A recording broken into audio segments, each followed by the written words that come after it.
Now, it may seem unusual to you to be watching a night routine that starts at 3 o'clock in the afternoon, but that's how we do it around here for two reasons. Number one, since having a toddler, everything in life has just been moved forward at least a couple of hours, which is great because we do have early evenings and a lot of wind down time, as you will see later on.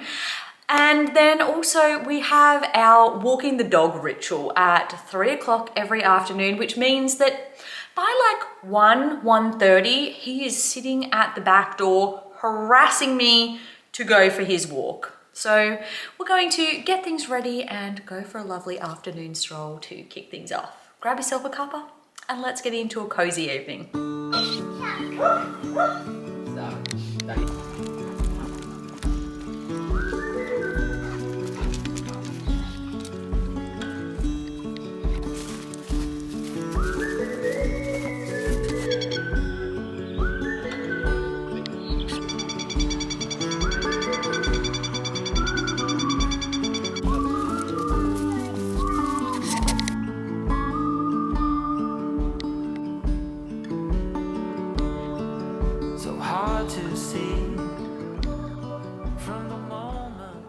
We've gotten back and everything is dark in the house. So I think I'm gonna have to start putting on some lights even at this early hour. And tonight for dinner, I'm going to try my hand at a new recipe. So fingers crossed it goes well. It sounds really yummy. I just found it on my Pinterest. It is this easy coconut and lime fish curry with jasmine rice, but to make it a little bit more affordable, I'm substituting chicken for the fish because every week we grab a barbecue chook, so I already had that ready to go. I really just needed to pick up a couple of limes from my parents' house and only a few other things, and we had everything else ready to go.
This is one of my top 3 favorite times of the day.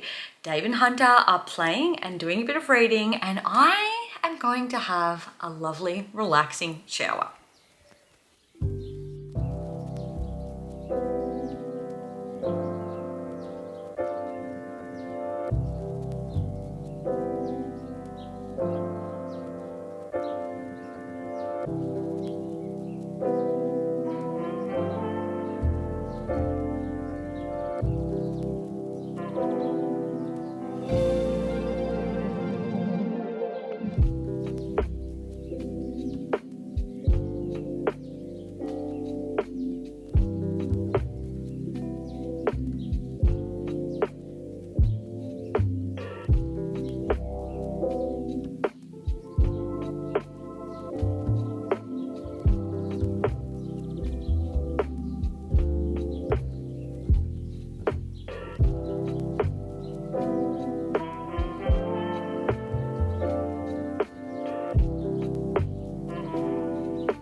Dear Santa May, please have something nice for Christmas.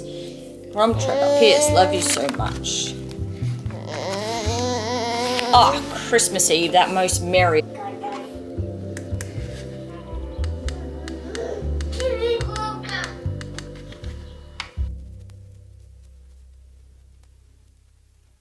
I just put Hunter down to relax. He's not asleep yet, but hopefully he'll be nodding off pretty soon. And I'm going to sit down and get a little bit of computer work done. I have found lately that early night times is the best time for me to get some focused work done.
This is my current reading lineup. Now, I do read multiple books a night. I usually do like a chapter or maybe 2 from each.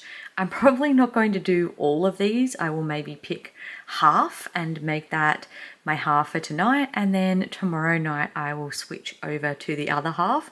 On days when I am doing my tech-free days, I will probably do all of them. I was asked in a recent video, how do I find the time to read, especially how many books I manage to churn through a month? And I think that there are sort of 2 reasons or answers to this. The first one is, I think you just make time for whatever is important to you. And I've certainly realized that when it comes to being a mum, the concept of time has shifted so much for me. And I realized how much time there is, but paradoxically, how little time there is as well. So I think whatever is a priority for you and your well-being, lifestyle, values, etc., you'll find the time during the day to make it happen. And then the second answer is a little bit more practical. And I wanted to share this in case you are someone who is wanting to get into reading or has been in a bit of a slump and you want to get back into the reading game. So first thing is, select a time during the day where you are going to be the most peaceful, you have less stress, less distractions. For me, and potentially most people, that is at nighttime. It's once Hunter has gone to sleep, the house is put to bed, and I get time to myself. And that is just one of the first things, once I've shut my computer down with work for the day, that I am going to do is invest in a little bit of reading time. But for you, it might not be at night. It might be first thing in the morning. It might be in the middle of the day when you have the house to yourself. Find that time that's going to be your sacred time. Personally, I find it really difficult to read during the middle of the day because I'm just too wired and there's too many other productive things that I would choose to be doing during that time. The second thing I would say is find yourself or create yourself a little sanctuary where you can read in a cozy and comfortable environment. I like sitting in bed and reading. I like having my pillows. I like having my blanket. I get myself a cup of tea or whatever like cozy drink that I want to read. My sister has this like egg type chair and like a big back pillow, and my mum kind of reads everywhere, but she generally reads on her Kindle, and her Kindle has its own little seat, if you will. And my dad has his own special chair out in the garage. They all have their places, and I have my place where it's just our cozy reading nook, if you will. But if you want to, romanticize it. Make it extra cozy, hygge, if you will, because we've got to romanticize those everyday moments in life. Get yourself like a nice little chair, a little corner, a little room, wherever. Set up a lamp for some ambient lighting, maybe some candles even. Have some sort of side table where you can put a cuppa or a warm drink. You can rest your books there. Have it all like just beautifully laid out and your own just special little zone that you can just duck away to and do some of your quiet reading. And then the third thing, especially if you're getting back into reading or just starting the reading game, is do not overwhelm yourself with a strenuous book. Pick something lighthearted in whatever genre is your preference. Pick something that is like highly rated or highly popularized, that you've got, you know, pretty good ideas that you're going to like and be captivated into reading. This is not the time to start off with the classics or just like some deeply emotional, dense, overwhelming read. Start off light and easy. And if you want to head down those routes later on, by all means, go for it.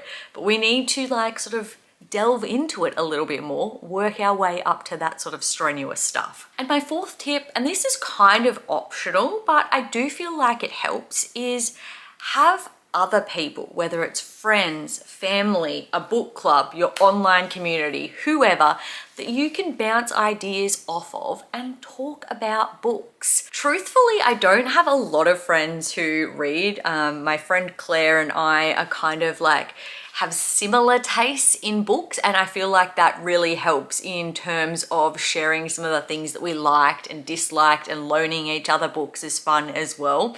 And my mum and I are kind of on a similar vein as well. I know that she has lent me some books to read, I've lent her heaps of books to read, and it's just fun to be able to talk with others and share your passion with reading with them as well, and just get inspired of new things that you might like to check out. And obviously I love sharing my love of books with you guys here on YouTube, and also over on my Instagram, Carly Currently Reading. And with that, I think it's time to grab my cuppa and get into my reading, and I'll share the books that I have selected for tonight's cozy wind down.